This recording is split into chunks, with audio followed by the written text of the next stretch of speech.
तो दोस्तों, मैं प्रशांत शर्मा आप सभी का स्वागत करता हूं आपके YouTube channel PK maths academy पर। कैसे हैं आप सभी लोग? उम्मीद करता हूं कि सब अच्छे होंगे, स्वस्थ होंगे, लाजवाब होंगे। आज हम लेकर आए हैं फिर से आपके लिए यूपी कांस्टेबल का एक शानदार और बेहतरीन सा प्रैक्टिस सेट।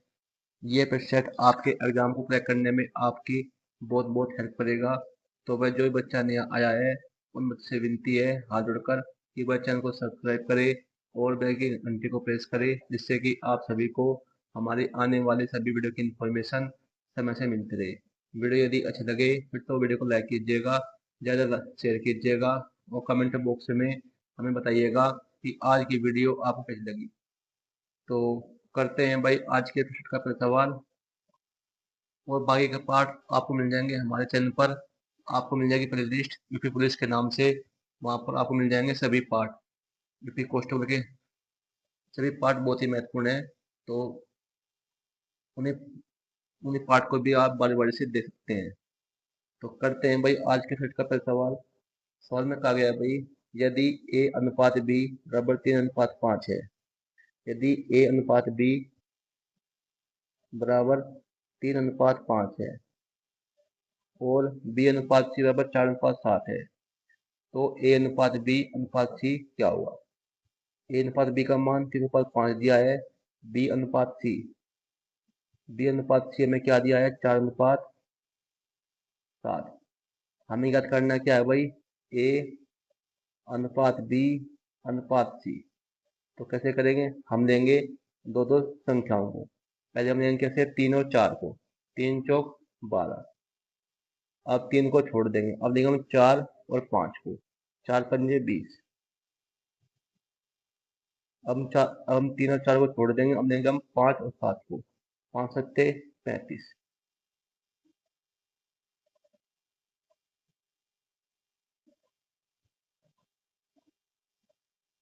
तो ये होगा भाई इस सवाल का सही आंसर, 12:20:35। ठीक है भाई, 12:20:35। ये होगा भाई सवाल का सही आंसर।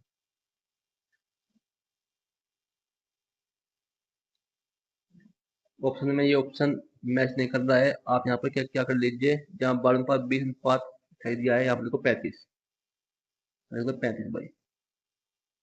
ऑप्शन नंबर ए होगा इसका सही आंसर। ठीक है भाई, करते हैं भाई वो सवाल।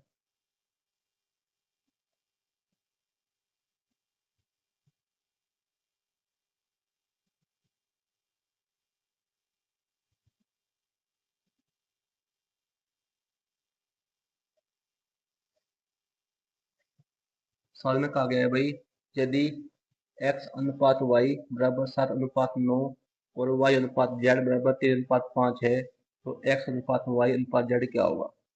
हमें क्या दिया है भाई? x अनुपात y। x अनुपात y का मान दिया है 7:9, जबकि y अनुपात z हमें क्या दिया है भाई? 3:5। हमें याद करना है क्या? x अनुपात y अनुपात z। तो कैसे करेंगे? बिल्कुल सेम सवाल। हम देंगे दो दो संख्याओं को। पहले देंगे किसे? 7 और 1 3 को। 7 या 21। हम 7 को छोड़ देंगे, हम देंगे हम 3 और 9 को। 3 9 27।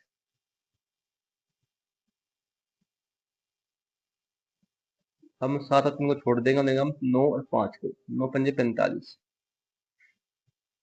तो 21:27:45। यही होगा भाई इसका सही आंसर। ऑप्शन नंबर सी होगा इसका राइट आंसर। ठीक है भाई, करते हैं भाई वो सवाल।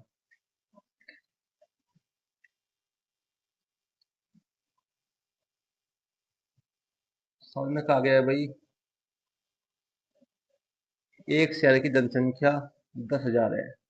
एक शहर की जनसंख्या 10,000 है, तो पहले वर्ष इसमें 10% की वृद्धि होती है, दूसरे वर्ष इसमें 20% की क्या होती है? कमी। तो 2 वर्ष के बाद शहर की जनसंख्या क्या होगी? क्या पूछे है भाई? 2 वर्ष बाद शहर की जनसंख्या। इस सवाल को हम करेंगे किससे? नंबर लाइन से। हमें क्या दिया है भाई? वर्तमान जनसंख्या क्या दिया? 10,000। पहले वर्ष की यूनियन 10% की वृद्धि। 10% क्या होता है आपका? 1/10। 10 पर 1 की वृद्धि, तो क्या हो जाएगा भाई? ये 11/10 गुणा में। अब दूसरे वर्ष खरीदने 20% की क्या क्या क्या, क्या कर दी? कमी। दूसरे वर्ष कर दी क्या इसने? 20% की कमी। 20% का होता है आपका 1/5। 5 पर 1 की कमी, तो क्या होगा भाई? 4/5। अब 1 जीरो से 1 जीरो खत्म। 5 तक कटते जाएगा कितनी बार? 5 दूनी 10, 200 बार। 11 दूनी 22, 2200 और गुणा में 4। 22 चौका 88, 8800। ये होगी भाई इनकी 2 वर्ष बाद शहर की जनसंख्या कितनी? 8800। ऑप्शन नंबर ए होगा इसका सही आंसर। ठीक है भाई। ये सवाल बहुत ही बड़े सवाल है भाई, मोस्ट मोस्ट इम्पोर्टेंट आपके एग्जाम को देखते हुए। ठीक है भाई। करते हैं भाई अगला सवाल।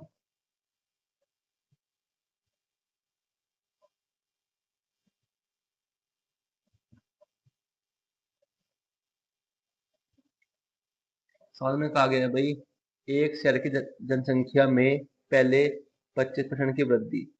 25% का होता है आपका 1/4। और दूसरे वर्ष 4% की कमी। 4% का होता है आपका 1/25। ठीक है भाई। की कमी होती है।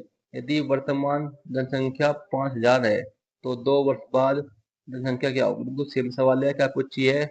2 वर्ष बाद जनसंख्या। इसे भी हम किसे करेंगे? हम नंबर लाइन से। इसकी जो वर्तमान जनसंख्या है, हमें क्या दिया सवाल में? 5,000। 5,000 क्या दिया? थी वर्तमान जनसंख्या। पहले वर्ष खरीद ने 25% की क्या वृद्धि? 25% का होता है आपका 1/4। 4 पर 1 की वृद्धि, तो क्या जगह 5/4। दूसरे वर्ष खरीद ने 4% की कमी। दूसरे वर्ष खरीद ने क्या? 4% की कमी। 4% का होता है आपका 1/25। 25 पर 1 की कमी, तो होगा 24/25। अब कटो से 25 से 25 दूनी 50, कितनी बजाएगा ये? 200 बार। कटो 4 से। 4 4 छीक 24। 4 छीक 24, तो 200 गुणा में 6 पंजे 30। 3 दूनी 6 और 3 जीरो ही है भाई। 1 2 3, 3 जीरो है, 3 जीरो लगा दी, तो 6,000 होगी भाई इसकी। 2 वर्ष बाद जनसंख्या कितनी होगी? 6,000। ऑप्शन नंबर बी होगा इसका सही आंसर। ठीक है भाई। करते हैं भाई अगला सवाल।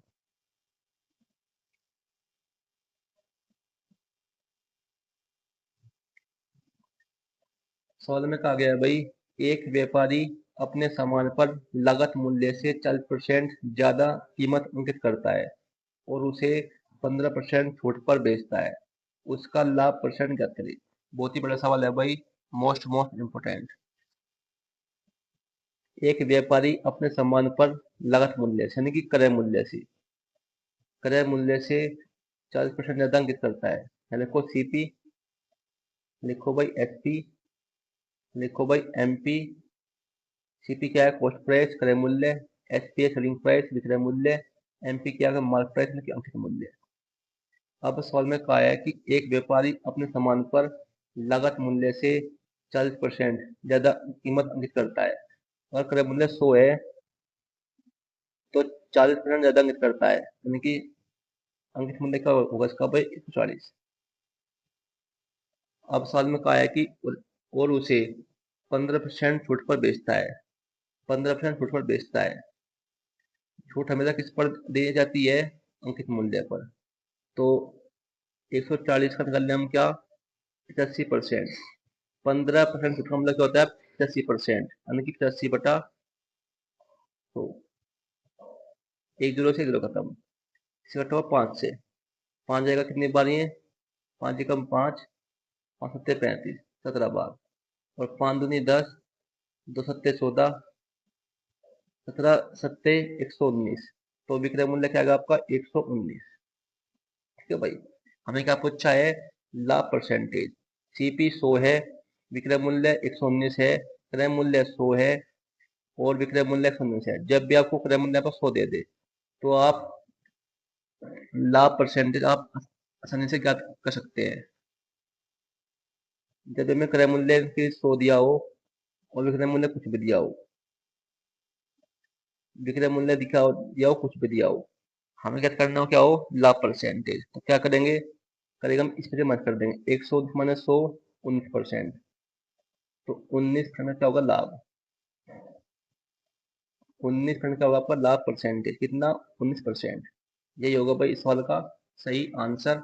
ऑप्शन नंबर सी होगा इसका राइट आंसर। ठीक है भाई। जब भी आपको दिया हो क्रय मूल्य 100। ठीक है भाई। करते हैं हम अगला सवाल।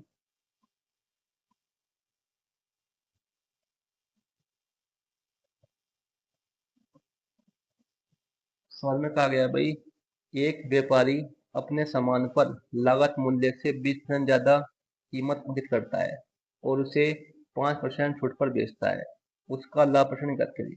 बिल्कुल सेम सवाल है, सभी से करेंगे। लिखो भाई सीपी क्रय मूल्य, लिखो भाई एसपी विक्रय मूल्य, लिखो भाई एमपी अंकित मूल्य। लागत मूल्य से 20% ज्यादा अंकित करता है। अगर क्रय मूल्य 100 है, 100 से 20% ज्यादा, तो एमपी क्या होगा इसका 120 रुपये। अब उन्होंने कहा कि और उसे 5% छूट पर बेचता है। छूट हमें किस पर दी जाती है, अंकित मूल्य पर। अंकित मूल्य क्या है 120। तो 120 पर 5% की छूट, 5% की छूट का मतलब क्या होता है 95%। 95% 95 बटा, तो एक जीरो से एक जीरो खत्म, 5 दूनी 10, 5 जाकर नहीं बार, 5 क्या जाएगा यहाँ 19 बार। तो 2 6 12, 19 का फिर कितना होगा भाई, 19 का कितना होगा भाई, 6 9 54 का 4 का लगा 5, 6 6 5 11, 114। क्रय मूल्य 100, विक्रय मूल्य कितना 114। तो क्या पूछा हमने, लाभ परसेंटेज। तो लाभ परसेंटेज क्या होगा आपका 14%। ठीक है भाई। 14% होगा इसका लाभ परसेंटेज। ऑप्शन नंबर सी होगा इसका राइट आंसर। बहुत ही सवाल, बड़े सवाल थे भाई, दोनों सवाल मोस्ट मोस्ट इम्पोर्टेंट, आपके एग्जाम में पूछे जाने की पूरी पूरी संभावना है। तो ध्यान से कीजिएगा भाई। करते हैं बस सवाल।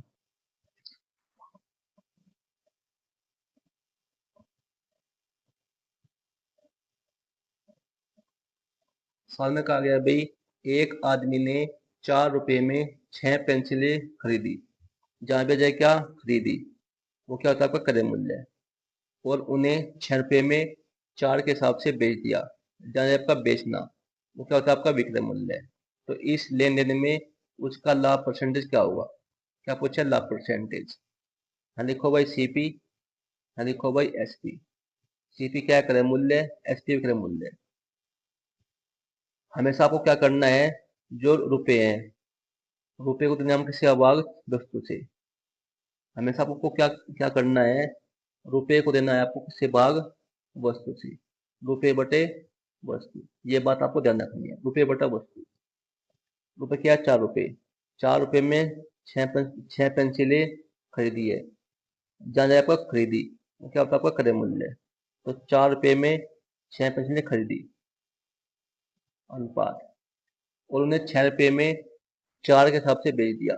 6 रुपए में 4 के हिसाब से बेच दिया। ठीक है भाई। अब करो भाई इसकी क्रॉस मल्टीप्लाई। अब करो भाई इसकी क्रॉस मल्टीप्लाई। करते हैं भाई। 4 गुणा 4 16,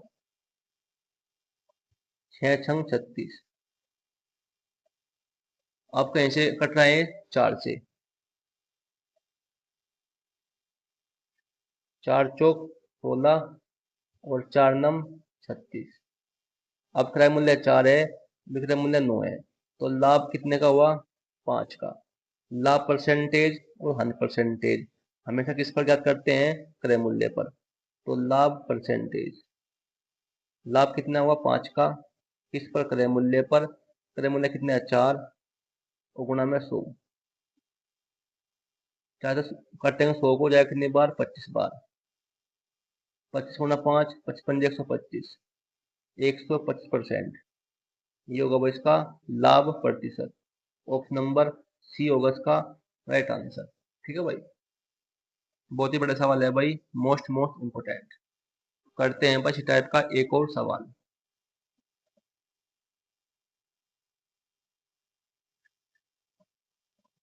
और हमारी वीडियो आती है आपके लिए एक दिन छोड़कर अगले दिन, यानी कि हमारी वीडियो अब आएगी आपके लिए परसों।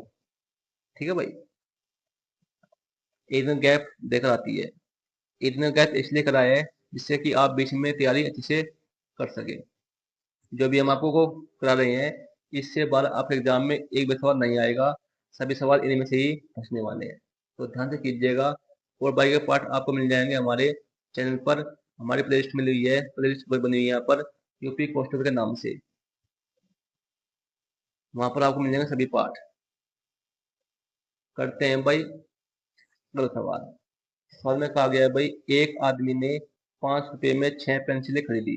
जहाँ जहाँ खरीदी वो क्या होता है? आपका क्रय मूल्य है।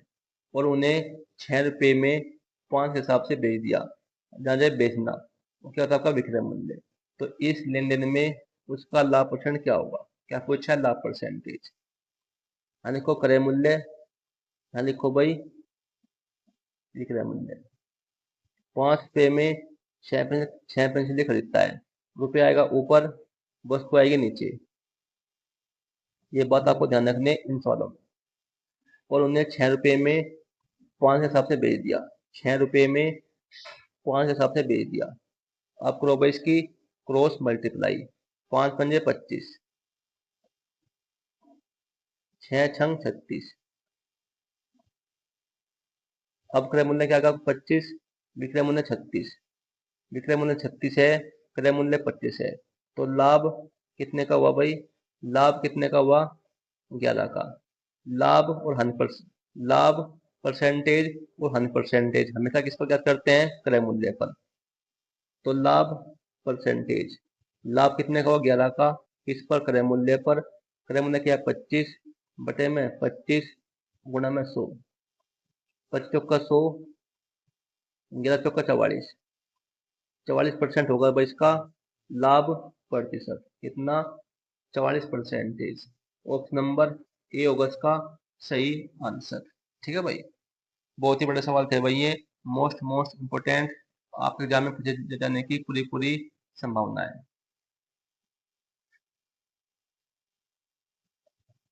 करते हैं बाकी सवाल।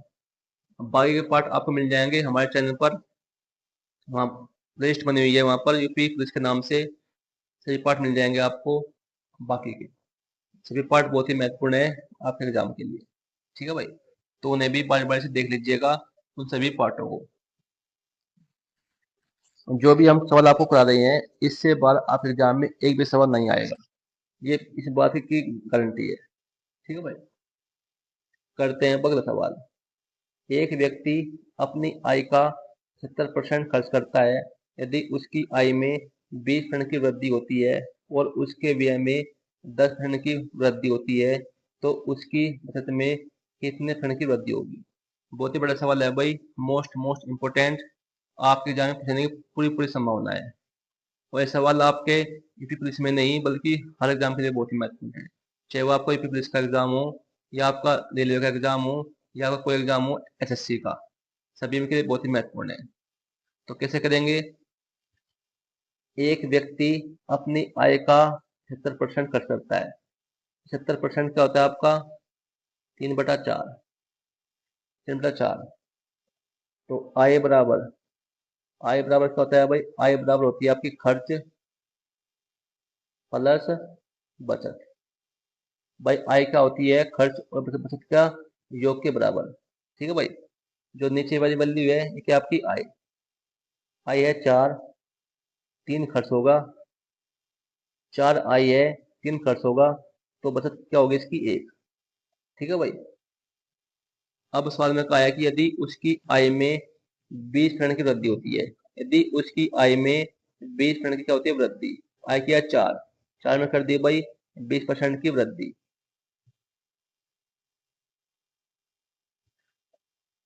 और उसके व्यय में यानी कि खर्च में 10% की क्या कर दी वृद्धि, खर्च में कर दी क्या भाई 10% की वृद्धि,